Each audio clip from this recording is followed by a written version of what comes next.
جو کچھ زمین پر چلتا پھرتا ہے اللہ نے اس کے رزق کی ذمہ داری لی ہے۔ اس میں وہ چینٹیاں بھی شامل ہیں جنہیں ہم دیکھ بھی نہیں سکتے، اور وہ چھوٹے مچھر بھی جو ہمیں پریشان کرتے ہیں۔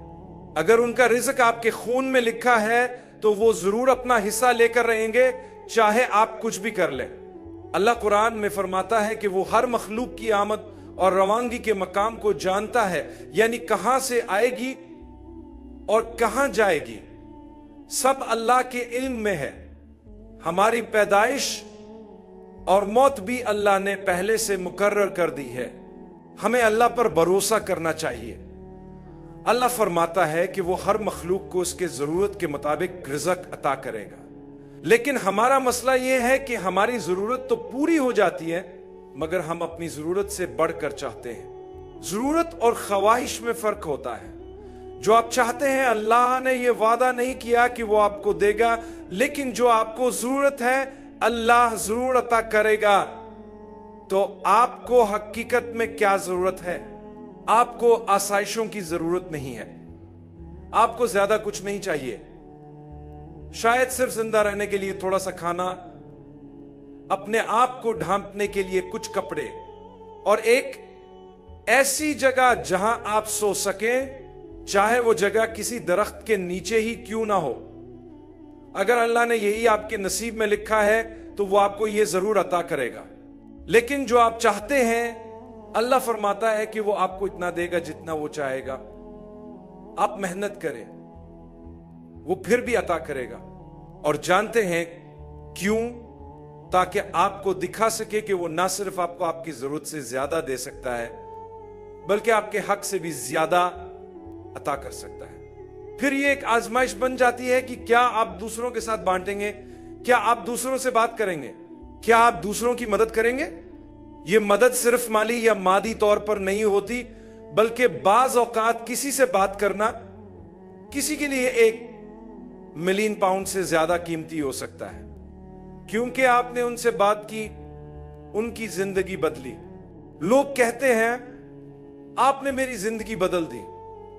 آپ کو دوسروں کی زندگی بدلنا شروع کرنی چاہیے جس طرح ممکن ہو، چاہے وہ چھوٹے طریقے سے ہی کیوں نہ ہو۔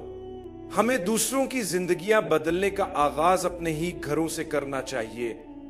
اکثر ایسا ہوتا ہے کہ ہم اپنے ہی گھروں میں ایک دوسرے سے بات نہیں کرتے، جبکہ لوگوں تک پہنچنے کی ابتدا ان سے بات کرنے سے ہی ہوتی ہے۔ اگر آپ اللہ پر بھروسہ کریں اور سمجھیں کہ اللہ ہی آپ کا خالق ہے تو یقین رکھیں کہ وہ آپ کو ضرور دے گا۔ اللہ چینٹیوں کو رزق دیتا ہے، وہ تو مکھیوں تک کی گفتگو کو سنتا ہے۔ اللہ فرماتا ہے اگر تم سچے مومن ہو تو اللہ پر صحیح طریقے سے بھروسہ کرو۔ آپ کا بھروسہ پوری طرح سے اللہ پر ہونا چاہیے، آپ کو پریشان ہونے کی ضرورت نہیں۔ اس بات کو یاد رکھیں کہ معاملات اللہ کے اختیار میں ہیں۔ میں ہمیشہ کہتا ہوں کہ جب چیزیں آپ کی مرضی کے مطابق ہوں تو الحمدللہ کہیے، اور جب آپ کی مرضی کے خلاف ہوں تو 2 بار الحمدللہ کہیے، کیونکہ سب کچھ اللہ یعنی آپ کے خالق کے منصوبے کے مطابق ہو رہا ہے۔ میں ایک مضمون پڑھ رہا تھا جس میں ایک بہن کا ذکر تھا جو 1969 میں شام سے امریکہ آئیں۔ شاید آپ میں سے کچھ نے اس واقعے کے بارے میں سنا ہو۔ جب وہ امریکہ پہنچی تو انہیں تصویر کھنچوانے کے لیے اسکارف اتارنے کو کہا گیا، لیکن انہوں نے انکار کر دیا۔ اس وجہ سے وہ اپنی اگلی فلائٹ کے لیے لیٹ ہو گئیں اور وہ فلائٹ چھوٹ گئی۔ لیکن بعد میں معلوم ہوا کہ وہ فلائٹ ایک حادثے کا شکار ہو گئی تھی اور اس پر سوار تمام افراد جان سے ہاتھ دھو بیٹھے تھے۔ کتنی ہی بار ہمیں اللہ تعالیٰ نے کسی تاخیر یا پریشانی کے ذریعے بڑی مصیبتوں سے محفوظ رکھا ہے۔ ہم اکثر کسی رکاوٹ پر غصہ یا بے چینی محسوس کرتے ہیں، لیکن اللہ کے نزدیک کبھی کچھ غلط نہیں ہوتا۔ ہر بات میں ایک حکمت ہوتی ہے۔ کوئی آپ کی گاڑی کو ٹکر مار دے اور آپ کی گاڑی کو نقصان پہنچے، اس وقت آپ غصہ کرنے کے بجائے سکون سے باہر آئیں۔ اس کا مطلب یہ نہیں کہ آپ نقصان کو نظر انداز کریں، بلکہ آپ خوش اخلاقی کے ساتھ اپنی بات کریں اور اس حادثے کو قبول کریں، کیونکہ کوئی بھی یہ جان بوجھ کر نہیں کرتا۔ لیکن اکثر ہم ایسا رد عمل دیتے ہیں جیسے کسی نے جان بوجھ کر ہمیں نقصان پہنچایا ہو۔ جب چیزیں آپ کے مطابق نہ ہو تو پریشان نہ ہو۔ اگر آپ کو یہ یقین ہے کہ اللہ ہی ہر چیز پر قادر ہے تو آپ کو یہ بھی یقین ہونا چاہیے کہ جو کچھ ہوا وہ اللہ کی مرضی سے ہوا۔ اگر آپ نے کوئی منصوبہ بنایا، کسی سے شادی کے لیے بہت کوشش کی، کسی خاص کاروبار کا ارادہ کیا، کوئی خاص گھر خریدنا چاہا، کوئی خاص لباس لینا چاہا یا کسی تقریب میں شرکت کرنا چاہی، لیکن وہ چیز آپ کے مطابق نہ ہو پائی، تو اللہ کا شکر دوگنا کریں، کیونکہ وہ چیز اللہ کی مرضی کے مطابق ہوئی اور اس نے آپ کو کسی آزمائش سے بچا لیا۔ چاہے آپ اس وقت نہ سمجھ سکیں کہ اللہ نے آپ کے لیے کیا بہتر کیا، لیکن اللہ کے فیصلے پر راضی رہنے کا عمل آپ کو اللہ کے قریب کر دے گا۔ اللہ نے آپ کے لیے یہ فیصلہ کیا ہے، اسی لیے فکر نہ کریں آپ نے کچھ نہیں کھویا۔ خود کو صرف تب ملامت کریں جب اللہ نے آپ کو کوئی فائدہ مند کام کرنے یا کسی نقصان سے بچنے کی صلاحیت دی ہو اور آپ نے ہاتھ پر ہاتھ رکھ کر کہا ہو اگر یہ لکھا ہوا ہے تو ہونے دیں، جیسے آج کے کچھ سست لوگ کرتے ہیں۔ یہ لوگ گھر بیٹھے دعا کرتے ہیں، یا اللہ میں 5 وقت کی نماز پڑھ رہا ہوں، تہجد کے لیے جاگ رہا ہوں، یا اللہ میری مدد فرما، مجھے رزق عطا فرما، لیکن وہ خود کچھ نہیں کرتے، صرف ہاتھ اٹھائے بیٹھے رہتے ہیں اور سمجھتے ہیں کہ وہ نیک ہے۔ اصل میں یہ نیکی نہیں بلکہ سستی ہے۔ حدیث میں آتا ہے کہ اونٹ باندھے اور پھر اللہ پر بھروسہ کرے۔ اللہ نے آپ کو جو صلاحیت دی ہے اسے استعمال کرنا آپ پر لازم ہے۔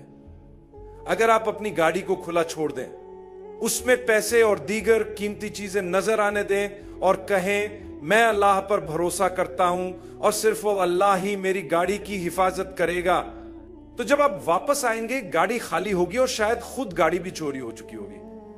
کیوں؟ کیونکہ آپ نے بے وقوفی کی۔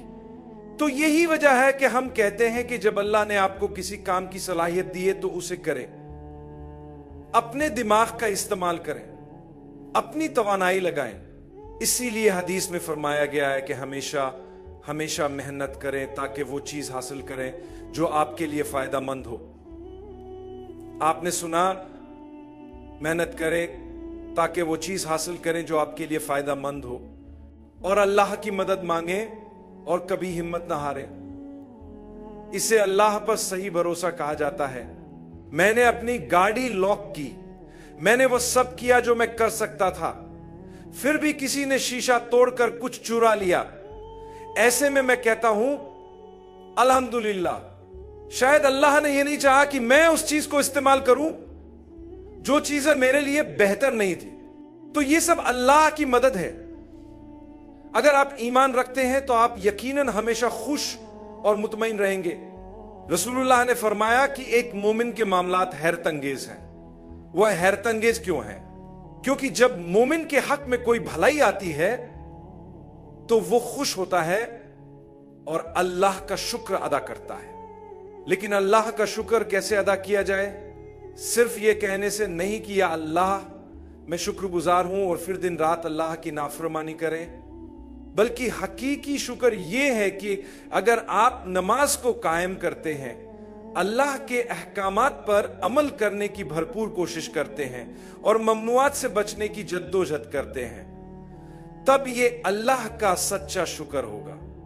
حقیقی شکر وہ ہے جب آپ اپنے خالق کے قریب سے قریب تر ہونے کی کوشش کریں، اور میں یقین رکھتا ہوں کہ ہم میں سے ہر ایک کے دل میں یہ خواہش موجود ہے کہ وقت کے ساتھ ساتھ ہم اللہ کے قریب سے قریب تر ہو جائیں۔